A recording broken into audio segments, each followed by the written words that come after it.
Do we have are we doing a cold opener? Were we calling Ben Daddy? Yeah. Do you think that would be? No, I love that, yes. Serving daddy vibes. Big daddy energy.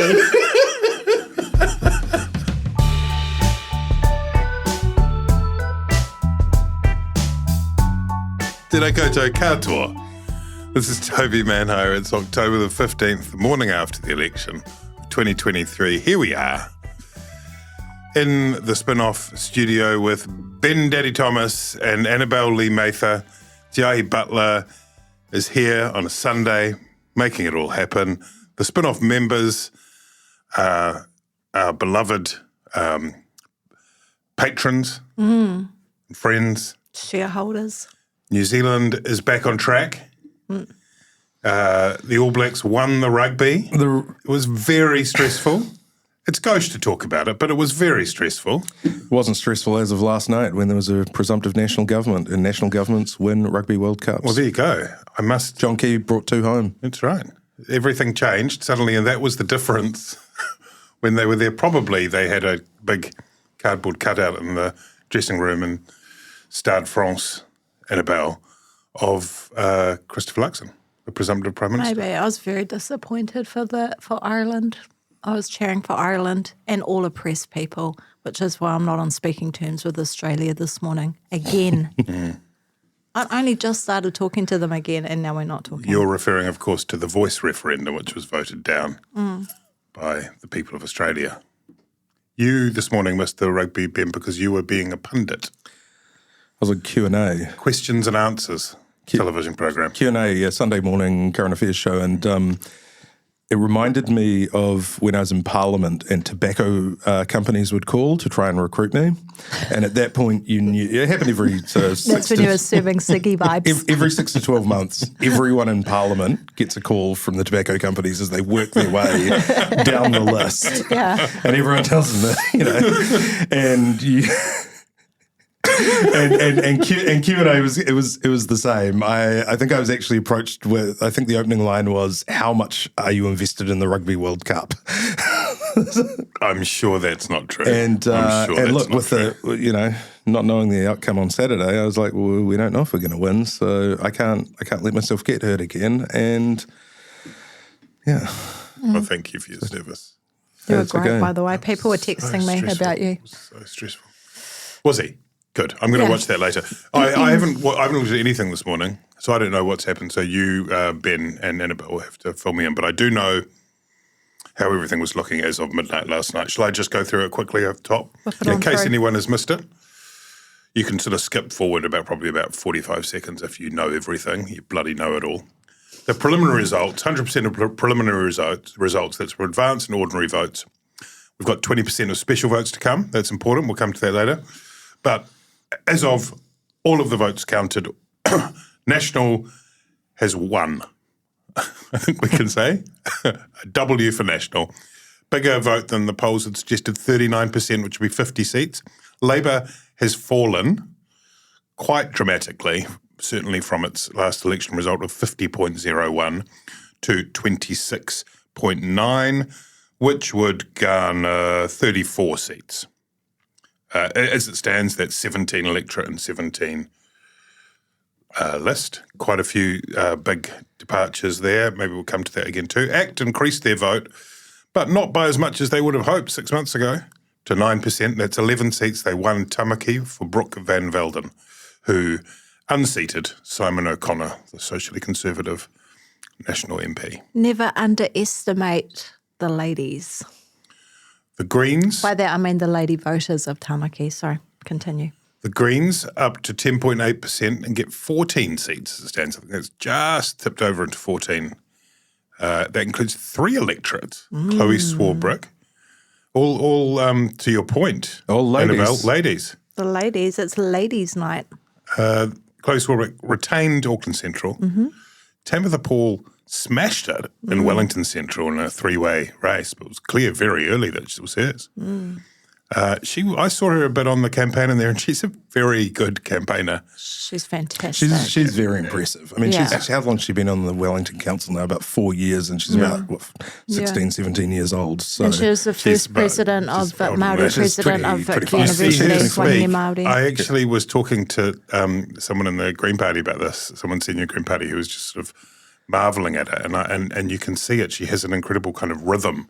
When she speaks, she's just a natural orator. She sort of rocks back and forth, and it's kind of quite mesmerising in a way. Julianne Genter, Rongotai, also winning. So that's 3 electorates for the Greens, which is 3 more than they had 2 elections ago.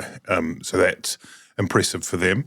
New Zealand First is back, 6.5%, 8 MPs. Another Wellington Council link, Andy Foster's in, 7th on the list. Welcome back, Andy. Te Pāti Māori is sitting on 2.6% with no list MPs, but 4 of the 7 Māori seats, 4 electorate seats, which creates an overhang as it stands of 1. What that means is when the number of electorates you win, the number of seats you win via electorates is greater than you would have got when your party vote is made proportionate. So that means the Parliament, as it stands, will have 121 MPs until November 25th, after November 25th, which, owing to a very strange quirk in electoral law, which almost nobody knew about, apart from Andrew Geddes and Graham Edgeler. Graham Edgeler knew. Because the ACT candidate died once voting had begun. There will be a by-election on the 25th of November in Port Waikato, and that will almost certainly, I think it's fair to say, almost certainly be won by Andrew Bailey, which will provide another seat to National, which could end up being in some ways critical because though it's a victory... Because Andrew Bailey is currently in on the list, yes, but he will resign as a list MP, and so they will get whoever is next on the list. Assuming he stands and wins in Port Waikato. Who is next on the list, by the way? Or am I interrupting your flow? You're jumping a bit forward, but Sorry. I think it's a good question. In terms of where National sits on the list, you mean? Who's in and who's out? Yeah, I'm just wondering if Dale Aotea Stevens I don't know. He's about 4th, I think. He's 4 down. I think it's Nancy Liu. Yeah, and then Emma Chatterton, who's in Rimutaka, and then James Christmas. And then Dale Stevens. James Christmas, a former colleague of yours. Former colleague of mine, very impressive. And I tipped as a future Attorney General. Yeah, I think certainly figured in National's plans for after the election. And so... but, currently not in because of the huge number of electorates that National won. The kind of paradox of it in a way is that you can do better. By doing better than you expected, you can bring in fewer list MPs than you thought you would because of the way that the votes spread around the electorates. And Emma Chatterton is another one, I think, that the big reps within the party sees as a really big future. But look, I think... Nancy Liu will be in almost certainly after Port Waikato, and then you might see a few movements and things throughout the term. Fun fact about Dale Stevens: yes, he is the brother of academic Māori Stevens and television and filmmaker Tainui Stevens. Oh wow! And they're all named after waka, so he's Aotea Stevens. Interesting fact there. Coming back to the point about the nature of the national victory. What we don't know for sure yet is whether the National Party will be able to govern with Just ACT in a coalition, which is the preferred formation. As we look at it now, the seats together provide 61 of a 121-seat parliament.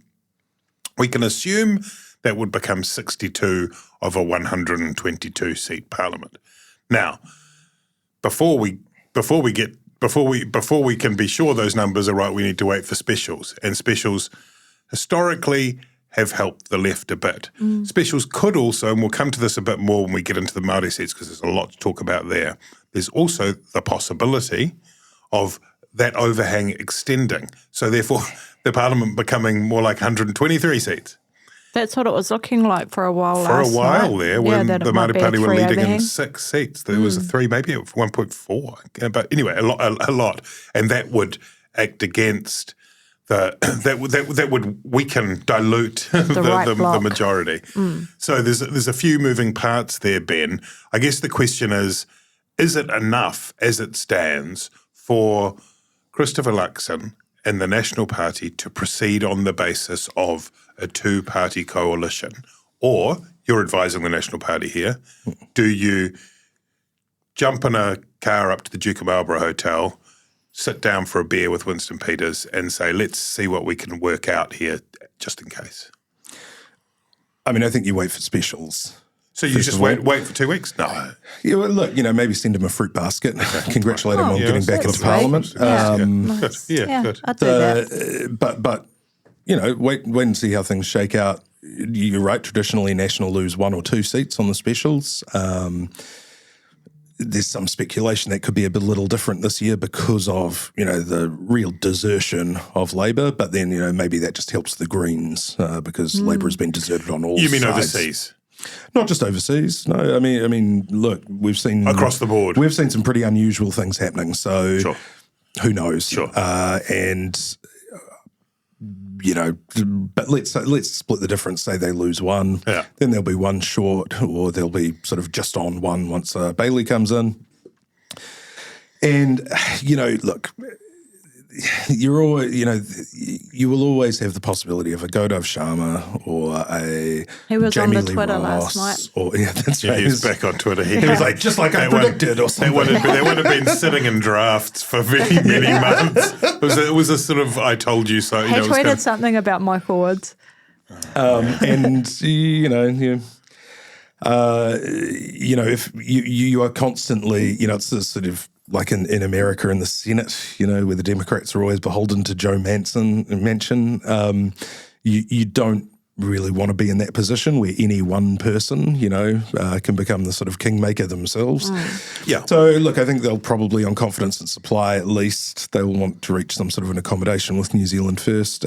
Winston Peters looked pretty relaxed last night. He certainly, he wasn't sort of talking about, a coming storm or any kind of great change. I think he was wasn't muttering darkly about Klaus Schwab. That's right. And I think, in a way, because as I said in Q&A, even for Peters, he kind of pushed the boat out this election on a lot of policy areas, and maybe being a minor support party or on the crossbenches, as he's promised many times over the years and never quite followed through with, maybe that would actually suit him in terms of the people who have voted for him and keeping his support up. Of course, we do have to wait for the specials because there is a very high likelihood that there's 2 million votes for New Zealand loyal waiting to be counted. I think we have to wait for the affidavits, don't we? That's a great point. Possibly. New Zealand loyal got 1.15, which is not shabby. They got more than the ALCP down on 0.39. There were two. ALCP got 0.39, but if they just do a little bit in specials, they get up to 4.2. If you do that, though, of course, you're back at that situation that had been described by National as the worst case scenario. It's the one that we'd been warned against by John Key. Limbo, weeks of uncertainty, the economy hanging in the balance. Doesn't feel quite like that much because maybe New Zealand First doesn't have the leverage that it would otherwise, and when John Key went around, albeit with a different sort of proportion of main party to others, he was able to negotiate on the basis that I'd love you to come in, but it's not the end of the world if you don't, right? So maybe there is a way to make, per Jessica Mackay's idea, Winston Peters Minister for Space, and a few other sort of choice pickings, and then what are you thinking about? Is that a goer? Well, I think it'd be very hard to form a government with 62 people. I think you'd need some sort of accommodation with Winston, and it might be a couple of baubles, but I don't know. I guess it really depends on the mood in National. Like, do they want to try and lead with just 62? Like, ACT and National will be pretty tidy together, I imagine. So they may want to risk it. I don't know. Yeah, I mean, look, early on, their 100 days plans for ACT and National are basically identical, give or take sort of a few thousand public service immediate job cuts. So there wouldn't be too much friction there, going forward. There will be differences. Yeah, look, I think they will want to give themselves a bit of a buffer, and there are numerous arrangements through the years, including New Zealand First in 2005, where where New Zealand First themselves see themselves as outside of government. In 2005, New Zealand First pioneered ministers outside government, and we could see a return to that kind of scenario as well. Peters is probably aware that every time he's gone into government, he's come out at less than 5%. And so I think that he might see that, especially given that he isn't, it's not as pivotal a position in terms of leverage as maybe some people are expecting. Maybe he can take it a little easier this time, stay outside, throw a few stones while keeping it stable for the country. Yeah, I think he'll quite like having the ability to criticise the government from outside, but also potentially hook a couple of portfolios for him and Shane Jones. Yeah. And he will, and this is not high hope being ageist to say it, he will be 81 at the next election, So although he doesn't seem like the kind of man who easily relinquishes power, or his appetite for power doesn't seem to have diminished over time. But if there was to be a transition in the leadership to Shane Jones at some point, maybe that's part of the thinking. The Labour Party, I think we need to be clear that this is a massive drop. I think that there are lots of circumstances, extenuating circumstances, and I think that Chris Hipkins can rightly say he was dealt a hellishly, fiendishly difficult hand. There are so many different things. We've talked about them at length. COVID, the recovery from that, the sort of carousel of ministers exiting cabinet, none of which can really be pegged directly on Hipkins. Nevertheless, the party's gone from over 50 to under 27. They were hurt too, I think, by turnout, as we talked about a bit in advance. Turnout is being reported by the Electoral Commission as of this morning, estimated at 78.4%. That's down from 82.2%, and I would wager that that's Labour voters in large part. So that has kind of, I think, magnified what we saw in the polls a bit. By the way, 78.4% in the great Megapod pick the turnout number. 78.4% was picked by two people. One of them was David Seymour, and the other one was Grant Robertson. Wow. So if that holds, 78.4%, we have to get them in together to enjoy their box of chocolate fish. But what happened to Labour? What happened to Labour, Annabelle? Well, yeah, all of the things that you've talked about in terms of the general seats, COVID, wealth tax, poorly performing ministers. But I think the story that we're seeing unfold in the Māori seats is very different. I don't think that Māori voters are punishing Labour and their MPs in the Māori seats. I think what we're seeing is that Māori for a long time have wanted an unbridled Māori voice on the left. And when Te Pāti Māori first came to be, that's what they thought they were getting. And then very quickly they saw that that was not the case, that it was actually a very conservative party who propped up a right-wing government. I think the way Deb and Rawiri have managed the party over the last 3 years, and JT and the strategies that they've employed have given Māori confidence that they can safely vote for a left-wing unbridled Māori voice. I think that Māori actually like their Māori Labour MPs, but they don't want to see them having their voices restrained. Like, I'm sure if you were to do a show of hands amongst the Māori MPs in Labour, probably all of them supported instituting a wealth tax. And I think those are the reasons that we're seeing those Māori Party MPs come through. And Labour's vote has held up pretty well in the Māori seats. So I think it's about a left-wing Māori vote rather than a vote against those Labour Māori MPs per se. Yeah, I think the only hiccup to that theory is that if it was about sort of wanting an unbridled Māori voice, then surely there would have been a bit more support for Meka Whaitiri, that was what he explicitly said. narrative. No, because she her. is seen as an incumbent. And I think one of the interesting things that we're going to, and also people of Ikaroa Rāwhiti, they're still in the clutches of a crisis, and she walked out on them without a compelling reason. Sure, so yeah. I think that the great question that's going to hang over Ikaroa Rāwhiti is, would Heather Te Ao Skipworth have won that seat if Te Pāti Māori had kept her? Yeah. And actually, looking at the results, I think she very well may have. Yeah, that's right. And I think I don't think, hard to say, of course, because I was so wrong in my predictions about them, but the Māori seats, I think part of it is a general extension of what happened everywhere around the country, which was, it wasn't just a swing from Labour to National. It was basically almost like a flying off a spinning carousel from Labour in all directions. Everybody else. So, the Greens Which is what gained happens when you electorates. go over 50%. Yeah, the Greens got electorates. Pāti Māori got electorates. ACT sort of, that was their own thing. But and National picked up, crazy ones. I was at the National Party last night down on the waterfront.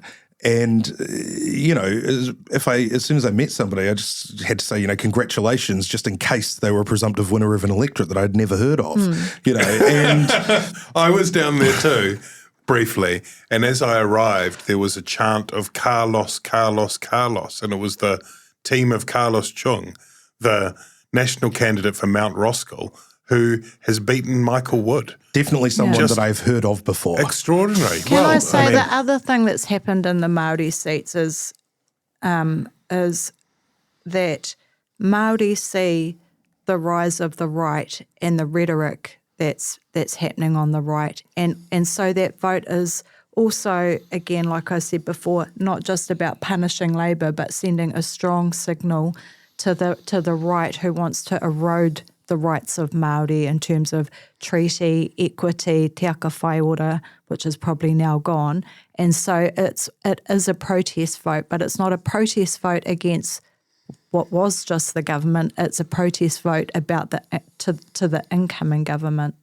It's interesting too, in that there's probably a certain amount of strategic voting, which we sometimes see in the Māori seats, in that if, we've got 4 at the moment going to Te Pāti Māori, 2 are in the balance, and those are Tamaki Makaurau, where there's a 495 seat lead to, vote lead to Pēni Henarea, and Te Tai Tokerau, where Kelvin Davis has 487 votes, both narrow, both vulnerable to special shifting, but Māori get greater representation, arguably, by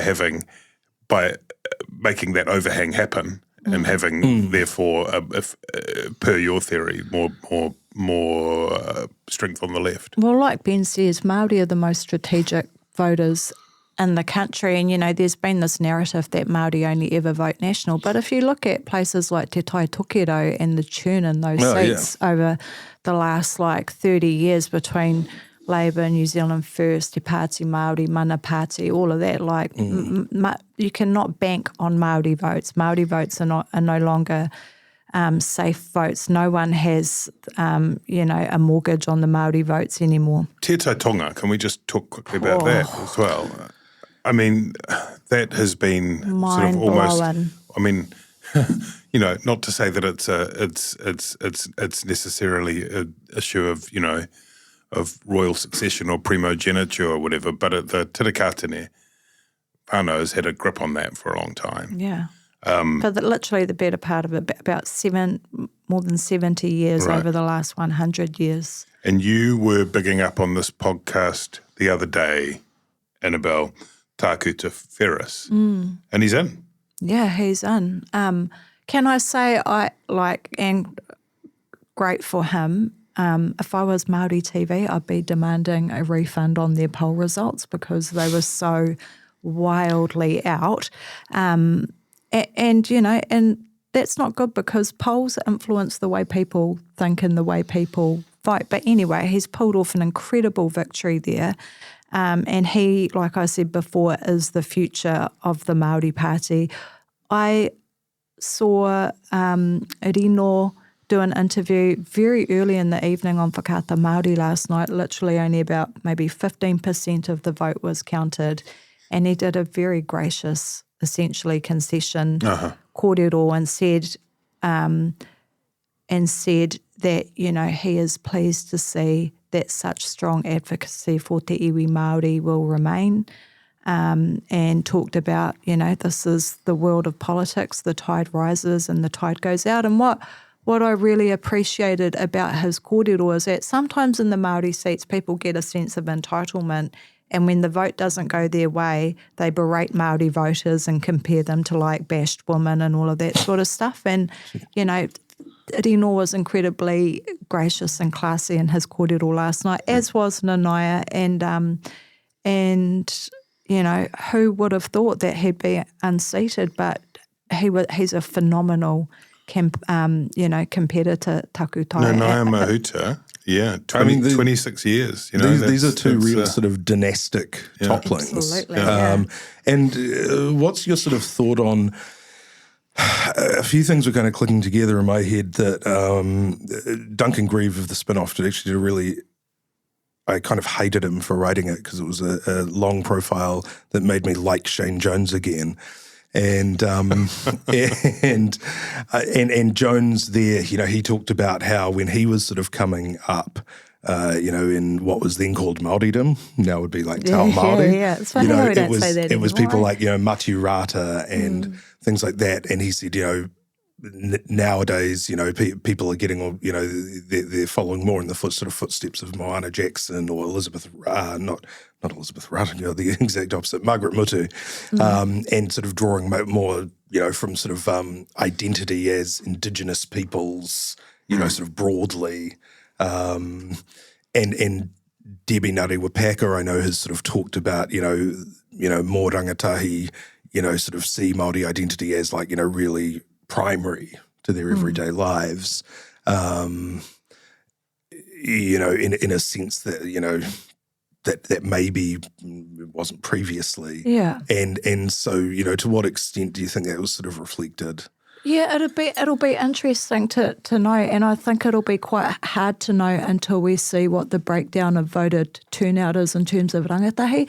I suspect what we're seeing is our kura kaupapa kids coming of age and taking part in the voting system, and not, like it's not just the kaumātua who are deciding anymore. And so that puts those dynastic seats at risk because with the old loyalties no longer apply. So I think it's about, those movements that were started in the 70s and 80s coming to bear in terms of our democracy here. Returning to the Labour Party, Chris Hipkins, after his speech at the Hutt Valley Event Centre last night, said that he would take some time to reflect. He wasn't making any decisions yet, basically. And I think Megan Woods, I don't know if she was on Q&A this morning. Yeah, she was. Ben, she suggested that they'd like him to stay. Is that She said he'd have the confidence of the caucus. Yeah. Yep. The caucus, I think, needs to vote to endorse within 3 months under the rules as they are. Arguably he showed himself to be New Zealand's best opposition leader during the course of the campaign. He really, and so you'd expect he's very good in Parliament. He's quite tenacious. Does he get persuaded to stay on? I mean, it's these days it's not that usual and around the world for people to stick around. Does he stay? And if he doesn't, who else is there? I think that, I think that there's value in leaders who have lost, like staying on and helping to rebuild and having another tap at it. I think, you learn a lot during a campaign as a leader, and I think, sometimes we can be too quick to chuck that experience away. But at the same time, I think that Hipkins, who campaigned like his heart out literally in those last couple of weeks. All respect to him. But he actually needs to do some soul searching about where he sits in the political landscape, because Labour are absolutely being punished by their own people for their policy positions. That's why the Greens are doing so epically well. So unless he's prepared to look deep inside and think about things like, wealth tax and all of that, then there may not be any point in him staying on. Not for no reason did we hear on the campaign trail various Labour candidates saying, basically, I'd quite like to do capital gains tax and or wealth tax, but no, we're not allowed to at the moment, not with Chippy. And so that does, given he has made those pledges, Ben, not to shift on those policy positions, given he has pretty much tied himself to the mast of relatively risk-averse Labour manifesto, do you think he, A, wants to stay, B, will be wanted to stay as and when Labour starts to rebuild itself from both a personnel and policy focus? I would say he almost certainly doesn't want to stay. He's been Prime Minister for about 9 or 10 months. Yes. It'll be with the caretaker period. Barring something extraordinarily unusual happening, he's unlikely to ever be Prime Minister again. I think he will probably want to start the next phase of his life. I think there are certainly arguments for him staying. We've seen what happens to oppositions, both the national opposition and the Labour opposition before it. And, this is over the last 15 years. Just, the churn and the chaos that sort of happens, first of all, because, any new leader thinks, well, this is my shot. You don't get sort of 2 terms anymore. So anyone who comes in as leader sort of thinks, this is my shot, I have to make this work. And, they tend to kind of force the pace a little bit. And it just, it creates a lot of disruption, I think. Chris Hipkins is very good at attacking, as we saw again, it looked like an opposition leader for the last, 3 or 4 weeks of the campaign. And nobody is expecting, innovative or exciting new policy from Labour in the next year or the next 2 years. And if they unveil new and exciting policy, it will fall barren on the ground because no one cares, right? And, they don't need new policy probably until the next election year, or maybe slightly before it. Prior to that, what they want to do is weaken confidence in the new government. And it should just be attack. We saw Bill English promise the opposition from hell when Ardern's government came in 2017, and that started off very well, in terms of, sort of flooding the zone with parliamentary questions, just attack. Yeah, there's that great photo of them surrounding the whip with Simon Bridges, Jamie Lee Ross, and they really sort of ran rings around them, but then the wheels sort of fell off because of leadership, because Bill wanted to leave. It sounds like what you're pitching is Hipkins stick around for a year and a half, and just keep things firm while people have conversations with each other and all that sort of stuff. Yeah. I mean, look, to get from Helen Clark to Jacinda Ardern, the Labour Party had to go via Phil Goff, David Shearer, David Cunliffe, Andrew Little, and that's the reality. And, we don't need to go over what happened in the National Party similarly when they were opposition. And those will be the thoughts that will be in the minds of many of the senior Labour apparatchiks now, won't it? Yeah, that's right. I mean, they won't, and look, we'll see more departures, of course. I don't think Grant Robertson's going to stick around for this. Yeah. But, it is very, it is important that they don't just sort of fall to pieces and it won't, it won't be immediate, but, the decline can set in. Even Simon Bridges showed, in 2017 to 2018, to 2020, if you stay solid and if the government messes up, you can make ground. There was every chance that he might have beaten Jacinda Ardern. But, look, I think the last thing they want to do is figure out all of their sort of ideological differences in the first month back, right? Because they don't need to and no one cares. the Greens.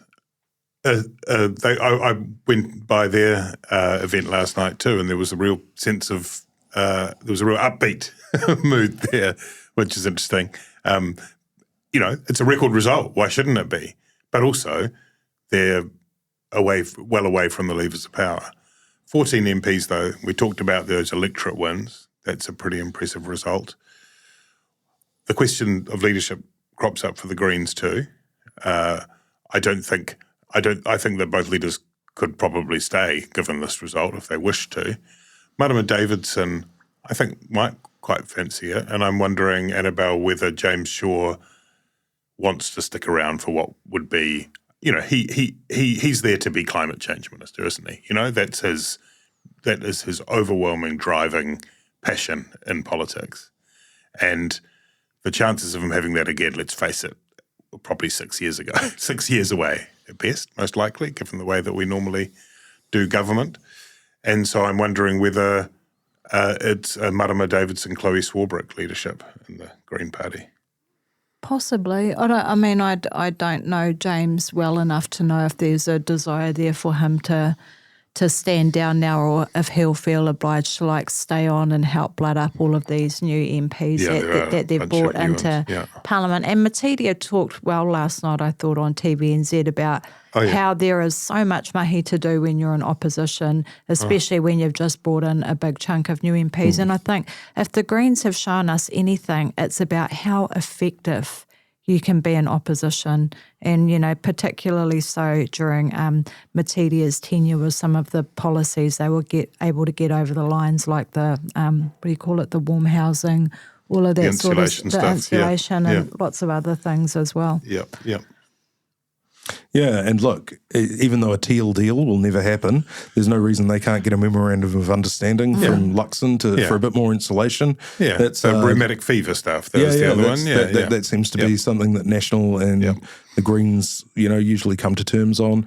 And in terms of bringing some of those new people in who come, there are a range of different people, some of whom are more vocal than others, some of whom have different passions to the others. In opposition, you can do that, different right? Styles and just let rip, have a go. Afeso's in, eh? Afeso's in, yeah. Huhana Linden's in. Huhana Linden, some guy Scott somebody that I haven't heard of. Steve Abel's in. Steve Abel is in, yeah. Set up his electorate office in a large tree in Auckland. He had I think Steve Abel had the whole induction thing at the last election, and then that's right, and then it fell away, didn't it? Yeah. All right, so let's talk though, because I don't think it's been talked about enough. Is what the kind of government that we've got coming up now? It's let's assume for 1 second that New Zealand First, if involved, are a sort of an appendage part. Ben, a National Act government, what does it look like? Now, it's not the 3-part to 1-part that had been on the cards on the way. Yeah. And I chatted to Andrew Hoggard, or even getting close to night, 2 to 1 at and points, I said to Andrew Hoggard, "Do you think you'll be in cabinet on this?" And he said, "Oh, I don't know, to be honest." He said, "Well, we're not going to have as many cabinet members as we would otherwise, And he's someone who, so it could be that ACT end up with 3 of 20. It's 3 or 4, really, isn't it? Based on these sorts of numbers. Anyway, what kind of government is it? It's a government of small, bringing back the size of the public purse. It's a min kawanatanga. It's a government of cuts. It's the most right-wing government we will have seen for a long time. I mean, we haven't had a National Act coalition, if that's what it is, ever before. Certainly not by itself, no. The key government, which is the only other time ACT has been in government. ACT's never had seats in cabinet. No, that's right. But they've had ministers outside cabinet, and they were part of the government in 2008, 2011, and and then they were a vestigial tail. On the periphery. This is different. Yeah. This is categorically different. Yeah. And look, it remains to be seen. There are areas where they have a lot of commonalities. Like I think I've said, the first 100 days for both of them is pretty much exactly the same. And so there will be absolutely no problems getting any of that over the line. The 4-to-1 sort of ratio, I think, means that Seymour's referendum is gone. Good riddance. That's not something that the National wants to buy into.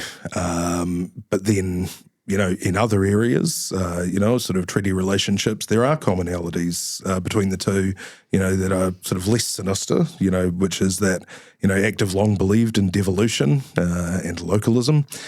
By charter schools, they don't see it as part of the treaty relationship. They just see it as sort of, somewhere government should be going in terms of, divesting from the central state.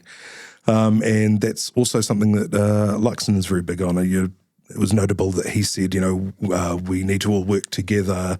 And he said, government, business, iwi, and community groups. So he specifically name-checked iwi as, partners for the next government. And I think we'll see a bit more, in that space than probably, some people seem to think, because I think National did kind of, they got tangled up in the sort of Act New Zealand First sort of fight to be most racist. And I think that sort of, they kind of caught a bit of crossfire because of that.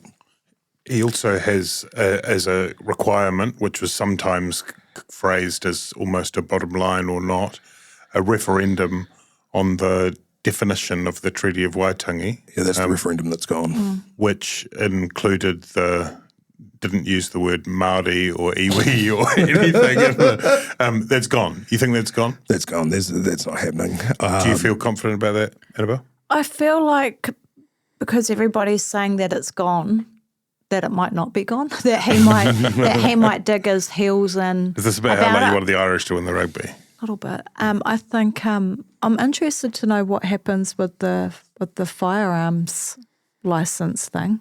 The register, yeah. Yeah, the register. Yeah, I mean, that could be an Act win. There are certainly some, it's a very expensive exercise, as all government IT projects are. And, there have been some, there have been horror stories already about, lists of gun owners being supplied to criminals, after leaks.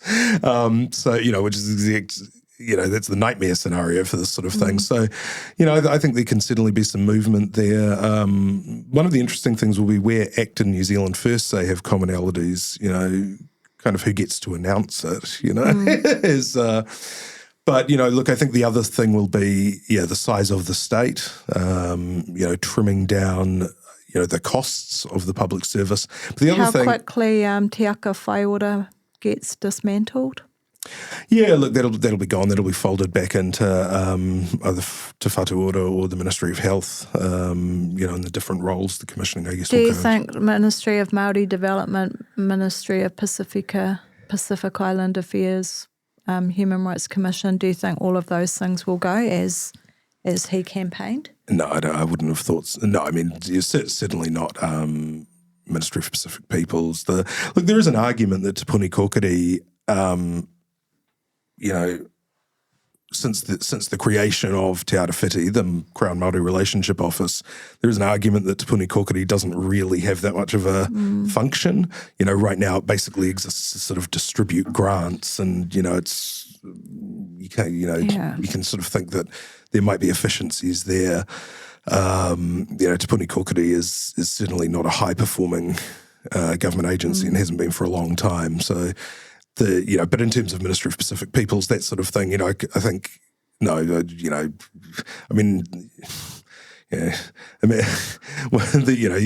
just have optics problems trying to abolish the Human Rights Commission. But what we might see is, a bit more direction, in terms of Human Rights Commission being, letters of expectation from the ministers saying, actually we would prefer if you focused on the core business, of the rights in the Human Rights Act, as opposed to trying to widen your ambit and doing housing inquiries and things like that duplicate a lot of other work that is being done, across government. So that, you might see things like that. Ministry for Pacific Peoples, I'd be amazed if they kept the same sort of budget that they have now, because it sort of blew out. Well, it was increased by about 400% to create a Pacific Peoples strategy. So, I mean, there's, I think they would say there's a lot of scope to say for savings there. But no, look, I don't think we'll see Act's wish list of sort of long-established departments kind of carton. I'm not banking on those things being off the table. I think that what Ben has described will happen as a minimum. But I don't think we should underestimate how deeply Seymour believes in a lot of this stuff and how much he might be prepared to really dig his heels in, particularly given that it is quite a slim majority as a National Act government. So, I mean, I really hope that what Ben is saying is correct, but I wouldn't be It's going to be fascinating to see on it. because David Seymour has not been backward in coming forward about how robust he intends to be in negotiations. He has not simply said that will come for after the election. But most of that talk happened when what we were looking at was a coalition that was one quarter, sometimes even more, comprising the ACT Party with the Rest National, and now it's a bit more old-fashioned insofar as we have one very clear leading party of government. Last thing before we go, Christopher Luxon, Prime Minister. Over the course of the campaign, he has surprised a lot of us, I think, by being really personable, almost charismatic in his campaigning, doing the meet and greet, press the flesh sort of stuff. He showed a real aptitude for that part of which is an important part of the role. He's continued, however, to be glued to his talking points. And Chris Hipkins went at him quite hard over the later part of the campaign and in the last debate, especially on why won't you answer a question, will you give a straight answer? He still struggles. He still struggles to think on his feet and to offer answers and to sometimes just give a straight answer when a straight answer will do fine. Is it the case that a bit like Chris Hipkins seems more naturally a leader of the opposition, maybe Christopher Luxon wasn't naturally a leader of the opposition, might be a bit more naturally with his managerial basis, like that or not, more naturally a Prime Minister? How do you both feel about Christopher Luxon, Prime Minister, and the challenge It's that he faces? going to be fascinating to watch. Would he be the most inexperienced politician to ever become Prime Minister in the country since Parliament was started? I don't know. Experienced as a politician, I mean, yeah, literally, he's going to have to have John Key on speed dial and be like, do you know where the toilets are in the beehive? Like, I'm lost on the 9th floor. Help! So, What's this thing they keep saying, post-cab? What does that mean, John? are we drinking red wine on a Monday morning? Like, yeah, look, I think that might actually be the case, that, his skill set is certainly not, was certainly not that of, a born politician, when he came in. He has improved. He's improved a lot. What was his biggest weakness when he came into Parliament? It was not sticking to the line. It was allowing himself to be drawn off into sort of thought experiments and theological discussions live on air. And he really, really, fixed that. Another way of looking at it, it is frustrating for journalists, sometimes frustrating for the public, but sure, Chris Hipkins was attacking him, saying, answer the question, but then election day rolls around and National got 39%, which was higher than anyone expected, and Chris Hipkins... That, ladies and gentlemen, is the most important question of all. Well, yeah, look, so it's a real testament to, they had a plan and they stuck to it, and, Do we owe Chris Bishop an apology? Did he get the strategy right? By the way, do you think maybe half an apology? I think it happened in spite of him, to be honest.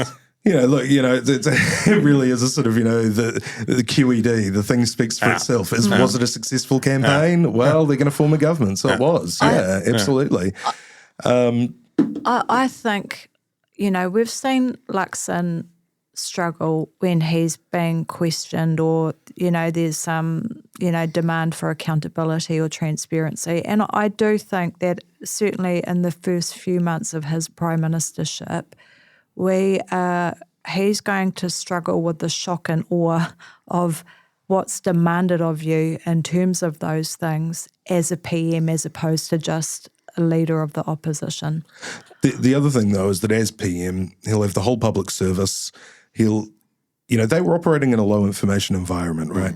The demands on oppositions these days are actually, I think, quite unrealistic in terms of, creating this fully costed, fully realistic, fiscal plan